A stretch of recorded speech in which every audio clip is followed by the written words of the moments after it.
আজ রথযাত্রা, আর এই রথযাত্রাকে কেন্দ্র করে সেজে উঠেছে পুরী, অর্থাৎ শ্রীক্ষেত্র পুরী। সেই পুরীর ছবি আপনাদের সামনে যেমন তুলে ধরছি, ঠিক তার পাশাপাশি আপনাদের সামনে আমরা তুলে ধরছি এই রাজ্যের ছবিটাও। দেখতেই পাচ্ছেন কলকাতা ইসকন মন্দিরে সেখানে পুজো পাঠে সকাল সকাল শুরু হয়ে গিয়েছে। অন্যদিকে মাহেশে ভক্তদের ঢল। 628 বছরে পড়ল এই মাহেশের জগন্নাথ দেবের পুজো এবং একই সঙ্গে রথযাত্রা। সেখানে অসংখ্য মানুষজন তারা ভিড় জমিয়েছেন। সমস্ত জায়গায় রথ প্রস্তুত রাখা হয়েছে এবং এটাও আপনারা জানেন যে দুটো দিন, অর্থাৎ এবারের রথযাত্রার উৎসব পালিত হচ্ছে দুদিন ব্যাপী। যদিও এ রাজ্যের ক্ষেত্রে একদিনেই পালিত হবে এই রথযাত্রার উৎসব।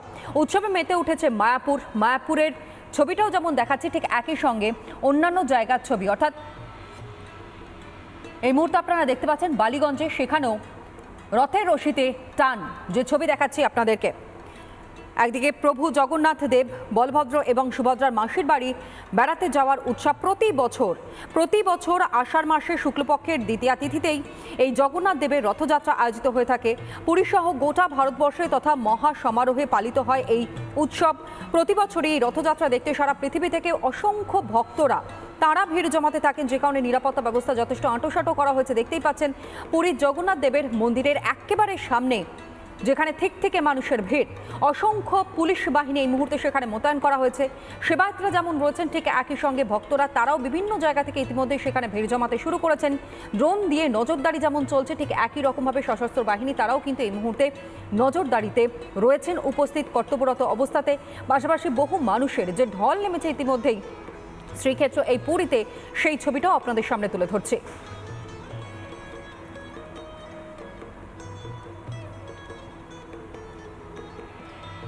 জগতের নাথ জগন্নাথ দেবের আজ আরাধনা, মাসির বাড়ি যাওয়ার প্রস্তুতি।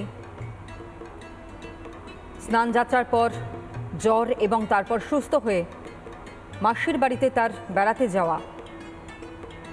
উল্টো রথের সময় সেখান থেকে ফিরে আসে এবং এই যে রথযাত্রা, সেই রথযাত্রাকে কেন্দ্র করেই কিন্তু বহু মানুষের ভিড়, বহু মানুষের সমাগম এই শ্রীক্ষেত্রে। যে ছবিটা আপনাদের সামনে আমরা তুলে ধরছি, পাশাপাশি এ রাজ্যের ছবিটাও আপনাদের সামনে আরও তুলে ধরি আমাদের প্রতিনিধিদের মধ্য দিয়ে। এই মুহূর্তে বিভিন্ন জায়গা থেকে আমাদের প্রতিনিধিরা আমাদের সঙ্গে রয়েছেন, সবার সঙ্গে আমি কথা বলবার চেষ্টা করি। মাহেশ থেকে আমাদের সঙ্গে রয়েছে রামকৃষ্ণ এবং একই সঙ্গে মায়াপুর থেকে সৃজিতা আমাদের সঙ্গে রয়েছে, এলিনা আমাদের অপর প্রতিনিধি এই মুহূর্তে আমাদের সঙ্গে রয়েছে। সরাসরি সবার প্রথম আমি একটু কথা বলি সৃজিতার সঙ্গে। সৃজিতা, কিছুক্ষণ আগেও তুমি দেখাচ্ছিলে যে মায়াপুরে ইসকনের মন্দিরে এবং সেখানে প্রস্তুতি কার্যত বলা চলে একেবারে শেষের পর্যায়ে।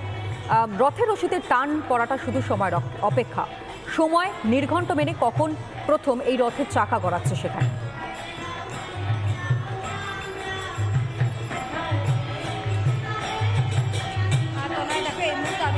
রাজাপুরে একেবারে মন্দিরের অন্তর্মহলে রয়েছে। জগন্নাথ বলরাম সুভদ্রাকে এখানে একত্রিত করা হয়েছে, এক জায়গায় নিয়ে এনে রাখা হয়েছে এবং এখান থেকে দুপুর 1টা নাগাদ একটা পুজোর আরম্ভ হবে এবং সেই পুজো করে নিয়ে এই জগন্নাথ বলরাম সুভদ্রাকে সোজাসুজি নিয়ে চলে যাওয়া হবে। উল্টো দিকের যে মাঠটি রয়েছে, যে রাজাপুর মাঠে যে 3টি রথ দাঁড়িয়ে রয়েছে, সেই রথে তাদেরকে তোলা হবে এবং ঘড়ি কাটায় যখন দুপুর 2 নাগাদ রথের রশিতে টান করবে।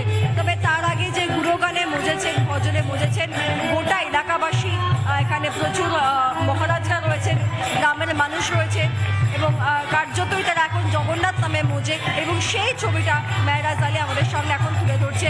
এক পাশে গান চলছে, আর এক পাশে সকলে যেমনটা আমরা দেখে থাকি ভগবান নাম করতে, শ্রী চৈতন্যের নাম করতে বা শ্রী জগন্নাথ প্রভু নাম করতে 2 হাত তুলে একদম বিলীন হয়ে যাওয়া যাকে বলে, সেই ছবিটা এই মুহূর্তে আমরা দেখতে পাচ্ছি। তবে একটা বিষয় এখানে আমি জানিয়ে রাখি যে যেহেতু আস্তে আস্তে মানুষের সমাগম বাড়ছে, সেই জায়গা থেকে বিচার করে কিন্তু নিরাপত্তার দিকটাতেও অত্যন্ত জোর দিয়ে নজর দেওয়া হয়েছে। একটু যদি আশেপাশে তাকাও তাহলে দেখতে পাবে যে পুলিশ রাখা হয়েছে, পুলিশ মোতায়েন করা হয়েছে এই গোটা চত্বরটায়। এছাড়াও আমি তোমাকে জানিয়ে রাখি দমকলের একটি গাড়িও এনে রাখা হয়েছে, যাতে কোনো রকমের কঠিন পরিস্থিতি যদি তৈরি হয়, এরকম না হওয়াটাই কাম্য, যদি তৈরি হয় যাতে সেই পরিস্থিতিকে সামলানো যায়, নিয়ন্ত্রণ করা যায়, সেই দিকটাতেও নজর রাখার জন্য এই ব্যবস্থা করা হয়েছে। পাশাপাশি আমি তোমাকে দেখাচ্ছি যে এখন সকলে এসে একত্রিত হয়েছেন, কারণ আর মাত্র খানিকক্ষণের অপেক্ষা, তারপরেই জগন্নাথ বলরাম সুভদ্রা মাসির বাড়ি যাওয়ার জন্য, বা বলা যেতে পারে এখানে মায়াপুরে পঞ্চপাণ্ডব মন্দির হল যেটা, সেই পঞ্চপাণ্ডব মন্দির হলে যাবে। এখান থেকে মাত্র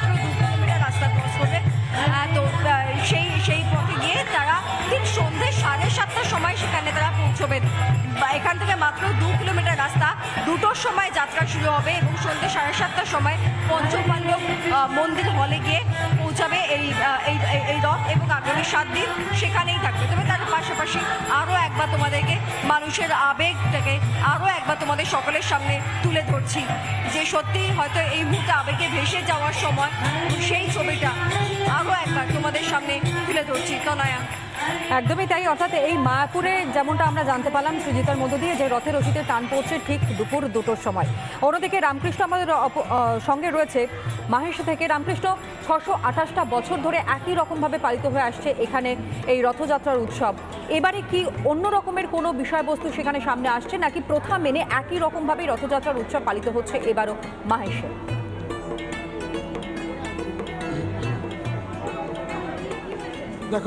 দেখো বাংলার রথযাত্রাতে যদি ভক্তি বাৎসল্য, অর্থাৎ ভক্তি বাৎসল্য রসকে যদি প্রাধান্য দেওয়া হয়, তাহলে দেখা যাবে শ্রী চৈতন্যদেব থেকে শুরু করে যারা এই জগন্নাথ দেবকে আরাধনা করেছেন তারা সকলেই শিশু রূপে, গোপাল রূপে তারা বাড়িতে প্রতিদিন পূজিত হন।